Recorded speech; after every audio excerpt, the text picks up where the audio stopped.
Денес иницијативата Канцерогенно општество по трет пат одржува мирен протест против индиферентниот однос на надлежните институции да издадат мерки и да го намалат аерозагадувањето во главниот град, но и во сите други градови во Републикава. За пародијата да биде уште поголема, денес, но и во изминатите неколку дена, главниот град, но и другите градови во Републикава можеа да дишат квалитетен амбиентален воздух, но тоа не е резултат на ниту една мерка, регулатива, законски акт или било кое друго влијание, туку фактот дека ние како граѓани и вие како донесувачи на одлуки можеме само да допринесеме за намалување на овој проблем.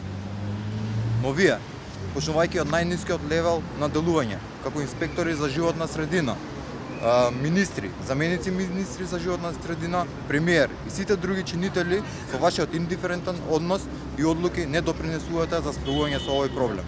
Затоа очекуваме во најкосможен рок вие, кои денес бевте прозвани, да излезете со официјална стратегија и конкретни мерки и да почнете да си ја вршите вашата работа, како би можеле да не дочекаме уште еднаш нашиот град и република да бидат едни од најзагајените градови во светот. Ви благодарам. Кои се понатаму вашите действувања? Нашите действувања е првен да го мобилизираме народот. Да, планираме да го мобилизираме народот, затоа што овој проблем го засега секој еден граѓанин во оваа држава. Очекуваме поддршка првен од граѓанскиот сектор да искочат на протести, да го изразат револтот, за да можеме да изделуваме конкретни мерки. Имате ли конкретни мерки? Ние сме само загрижени граѓани што сме еден вид колатерална штета во општество кое гравитираме тука. Ние не сме донесувачи на одлуки. Донесувачите на одлуки треба да изнедат конкретни мерки. Ние сме тука да ги притиснеме и реално да трне моментумот за решавање на овој проблем. Каде гледате причината за информации каде одат парите што се одвојуваат од данокот за животна средина? Тоа ви е едно од барањата. Да, јас имам можност да прочитам.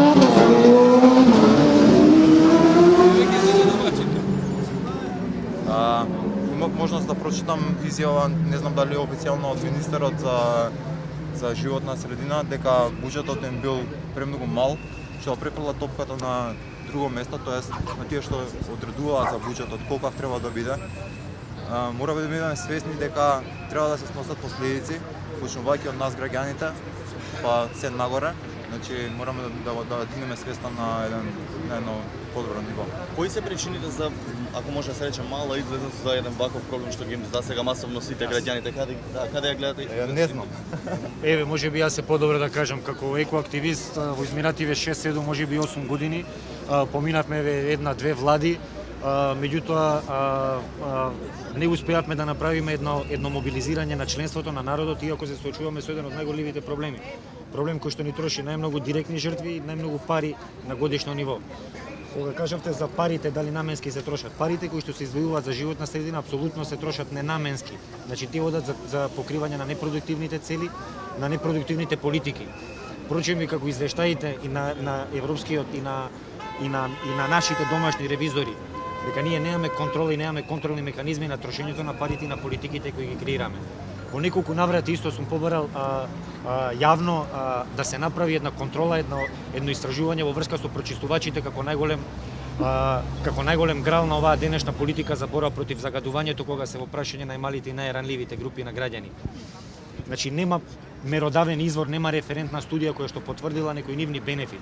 А ние се впуштивме во максимално купување, во максимална промоција, на еден цел државен апарат во делување на промоција на една приватна фирма која што не продала ништо стандардизирано, ништо неизмерено.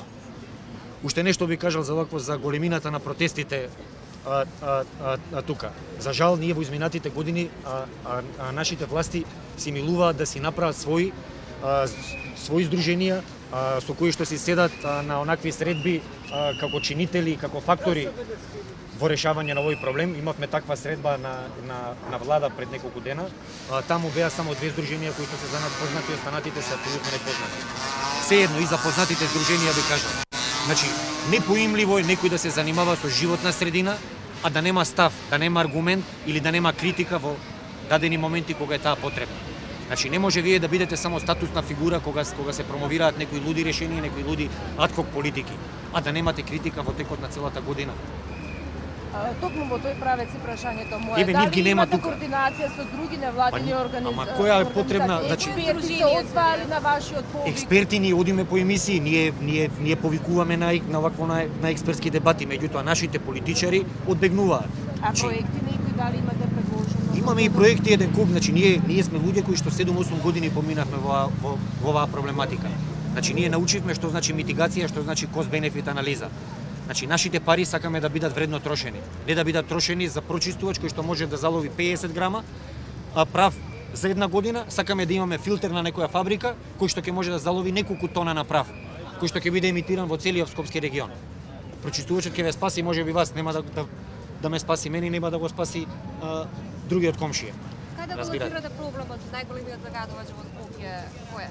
Значи не во Скопје, тоа е на целата планета, тоа е факт. Енергетиката и индустријата.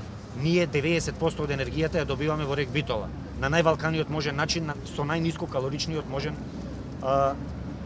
јаглен, кој што е од друга страна па богат со голем дел на нечистоти. Значи таму имаме ние честички кои што ние не ги мериме. Мазутот во Скопје ние никогаш не знам дека сме го провериле. Еве одат институции, викаат дека направиле инспекцијски надзор. Да ги повикам јавно, еве да ни достават, да ни покажат како изгледа тој инспекцијски надзор, да ни покажат анализа на мазутот, што има во него како нечистоти, колкаво количество на сулфур и други тешки метали, значи нечистоти. Затоа што во мазутот може да има и други пластицизери, може да има кадмиуми, може да има еден куп на други многу валкани нечистоти. Затоа мислам дека институциите се должни да ни покажат како изгледа еден записник од извршен инспекцијски надзор. Вие сте медиуми, може да повикате да го достават тоа јавно. Сакам исто така да ги повикам институциите, посебно заменикот министер. Затоа што цело време лиферува студиите. На ниту еден од тие материјали што тој ги лиферува како информација дека се наречени студии, не пишува студија. Напротив, на едниот пишува елаборат, на другиот пишува извештај. Финската студија која што ја вика, тоа не е финска студија, тоа е фински извештај. Значи во самиот извештај финците не биле будали, самите си напишале внатре кои се аномалиите за тој предмет да биде наречен студија. Значи напротив, тоа било твининг проект за јакнење на нашите домашни капацитети. Тоа биле дојдени неколку финци да ни покажат тука како се врши моделирање. Меѓутоа, затоа било правено само на една станица, затоа мерењата биле во многу краток временски период и многу малку маркери биле земени во предвид и затоа не може точно да се знае дали е загадувањето од дрвата за затоплување или дали е загадувањето од мазутот. Представете се. Никушевски Тони, екоактивист и член на движење за чист воздух. Многу жалам што другите организации, посебно повторно ќе ги повторам, оние кои што седат рамо до рамо со нашите министри, кои што преку цела година немаат апсолутно никаков критички став по однос на овие прашања или оваа тема, нив ги нема овдека за жал. Дали во Ниту вашата ги имало кампања некогаш. досега вклучивте или ќе вклучите тоа што пушењето се врати во многу од кафаните, рестораните и канцелариите? Пушењето е најмалиот проблем Лекарите во оваа дека работа, значи статистиката доколку покажува политиките не обратно. видете, значи дури најбогатите држави не би се впуштиле во решавање на некоја проблематика без негова приоритизација. Значи ние не може да тргнеме од најниското нешто, од таму да го решаваме проблемот. Значи проблемот се решава од најголемото па надоле, значи од најголемите емитери. Единствената борба, единственото намалување на загадувањето може да дојде преку директно намалување на емисии на самите извори. Не ловење по канцеларии, не ловење со некакви прочистувачи како оние тенеки со МОФ од 12 квадрати што кошта 25.000 евра. За 25.000 евра за волја на вистината може да се постави филтер на едно училиште кое што работи на дрво или на јаглен. Истиот тој филтер за една година да ни залови 1 тон на прав.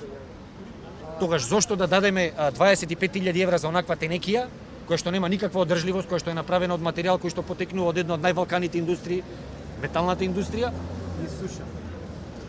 И уште да бара негова плюс одржливост, значи некој си да ги наводнува, да ги одржува и да ги прска со пестициди или со други материјали за прихрана. Значи нам ни требаат одржливи решенија и одржливи политики.